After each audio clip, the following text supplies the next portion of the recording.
Hi guys, how are you? I am fine. I guess this is kind of a video response. Wow, that's really weird. The glare of this in my that's just gonna bug me whenever. I'm sorry. That's gonna really bother me seeing the glare in my glasses like that every time I go to check my hair. I guess this is kind of a video response to Kyle Chronicle of Nap Time. I guess you'd call it a video response. She kind of posited a question in her video, which I think is a valuable question to not only answer but sort of mull over as moms.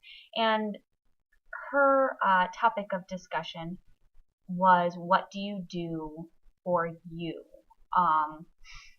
in terms of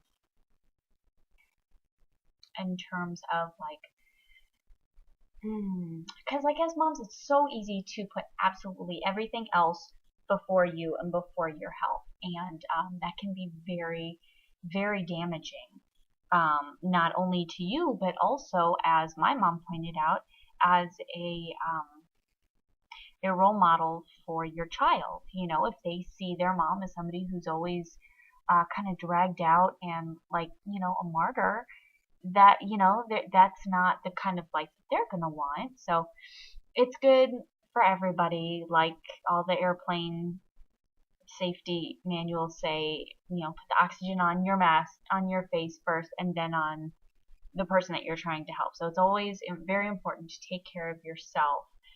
If not first, at least make time for yourself sometime throughout the day, week, whatever. So Kyle's discussion was, what do you do as a mom? How do you find time for you? And when you do find time for you, what do you do with that time? And I'll just start by saying it's very difficult. I'm not sure. I know this is something that I'm still working on myself. This is something that I find very difficult because it's just my personality type to kind of go the martyr route and be like, no, this really stresses me out. No, this really pisses me off. I'm really tired. I'm really hungry. But I'm going to put that off and I'm just going to deal with that later. And that just makes me a bitch to live with. It really does. And so it's been with great effort that I have sort of taken myself by the bootstraps and said, you know, no, you need to, you know, do time by yourself. You need to have some sort of something. And I don't always get mommy time. Maybe once, twice a week, something like that. That's a work in progress. My husband will take the baby and I can go do something for like an hour or whatever, just to kind of clear my head, and that has helped tremendously, don't get me wrong, but that's not always possible due to work schedules or, you know, so I guess how my consistent way of getting me time or time to stay sane is very flexible. And now, mind you, as a mother, the definition of sanity changes.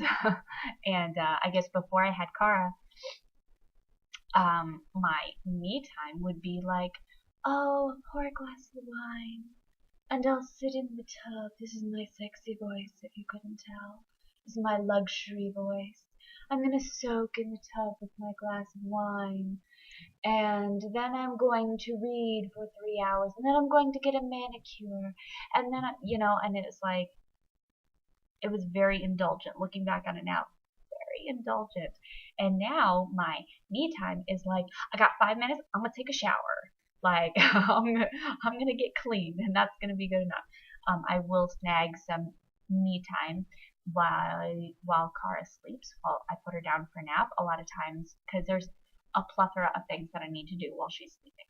There's housework, there's homework, there's, you know, whatever I know that she'll get into, so maybe food preparation or whatever I can't do while she's clinging onto my legs, or whatever I can't do with one arm because, you know, I'm holding her with the other arm. That's what I have to get done while she's napping. No ifs, ands, or buts. If that means that I have to shove doing yoga off down the line a little bit, sucks, but sacrifices must be made. So some things that I like to do just for me to kind of make sure that I maintain some semblance of sanity, is tea is a big one. Tea is sort of a ritual for me. Oh, that's weird. Oh, there she is. Okay. As a baby monitor, I checked on her and she was gone. No, Goblin King didn't come. Tuh, tuh, tuh. She had rolled out of the way, so I couldn't see her like in the shadow of the crypt. Anywho, tea is very much a ritual for me, so I will actually like I'll put her down and I'll be like, okay, I'm gonna take 10 minutes to just make myself a cup of tea, sit and drink it, and eat a biscuit or something like that. Eat a piece of bread, just something to just like ground myself. That is definitely grounding is a big thing for me. I ground with food and with water. So I'll make myself some tea and I'll do that, and then I will feel so much better. Mostly just because I'm a fat ass and I love to eat. Hey, and so food is a comfort. The other thing is showering or bathing. I don't like to bathe like in a bath. I feel like I'm soaking in a puddle of my own filth, and it just. Ugh. But I love showers. So if I'm having a particularly terrible day, I'll be like, you know what? She's asleep. I'm just gonna take 5 minutes and take a shower. Or a lot of times, if I'm very, very upset about a particular subject, I will just go stand in the shower for a couple minutes. And that by the end of that, I'm like, if I'm not a completely new person, then I feel so much better. So I mean, just that, sort of. So I've got that little thing going. So I got that going for me. I just take little bites of sanity throughout the day to make me feel better. Now, in terms of what makes me feel good, like I was talking about, she'll do her nails or something like that. I got little fat fingers. I don't. My nails are like whatever. Um, so I mean, getting my nails done was never really a thing for me. Getting my hair done, not really a thing for me. I mean, I hack up my hair myself. I've had dreads. I've colored it just about every color of the rainbow. My hair is my experimentation. It's sort of my outlet for creativity, I guess you could say. Some people play with makeup. I play with hair dye. Sometimes when I can afford it and I feel like it. So, what was I saying? Shit, I'm sorry. Oh, yeah. So that's not really like a marker of what makes me feel good and special. What makes me feel good and special, what makes me feel 100% super, super happy, fun time, yay, is putting on some jazz music and going to Barnes and Noble. I know, it's weird. It was my thing for a very long time. I guess books have always been my thing. I'm, LTA, library technical assistant. I went to school to be a librarian. Except I'm not quite done with it yet. But I mean, growing up, I loved literature. I loved reading, and I especially loved the ritual of going to Barnes and Noble with my mother. I don't know what it was. It was, I love it. And we would go to Barnes and Noble and we would just walk around and look at books. And we would get a book that we wanted to read, or several, or 100, and we would sit and have a coffee and just read our books. And it would it's soul restoring to me. I feel whole again, I guess, or something like that. I don't know. So when I'm feeling good and I want to feel great, or I have the time, and this is something that I just started doing recently, and I'm like, I do want something, like, I'm doing this again. I'd put on some jazz, and I drive over to Barnes & Noble. It's maybe 3 minutes down the road. So I don't know why I don't do this much more often. And I just walk around and look at books. And I'll get a book, and I'll sit and I'll drink some coffee, and I'll just come back to center. That is my centeredness. And, that is what restores my soul back to wholeness again. anywho, I thought that was a very pertinent topic of conversation. Tiny hat tip to you, Kyle, for thinking of that. And yeah, I guess what are some things that y'all do?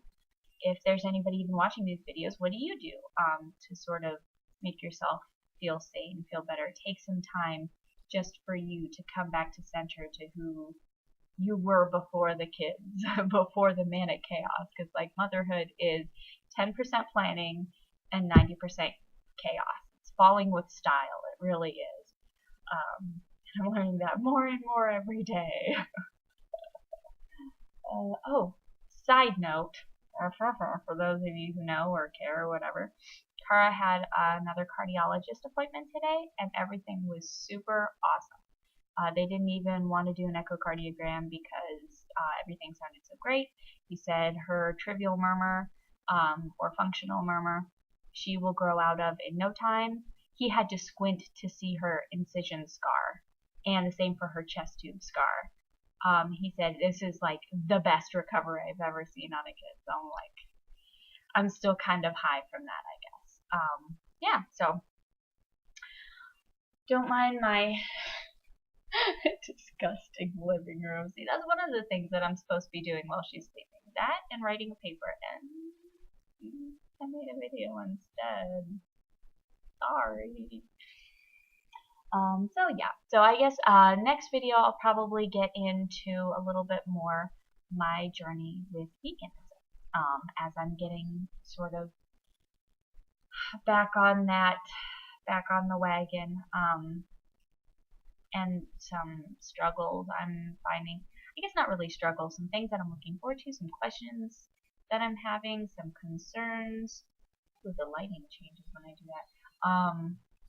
So just kind of some things that I'm thinking about and whatnot, and what I'm doing, where I'm going. So until then, everybody, hope you have a great day, and I'll talk to you later. Bye.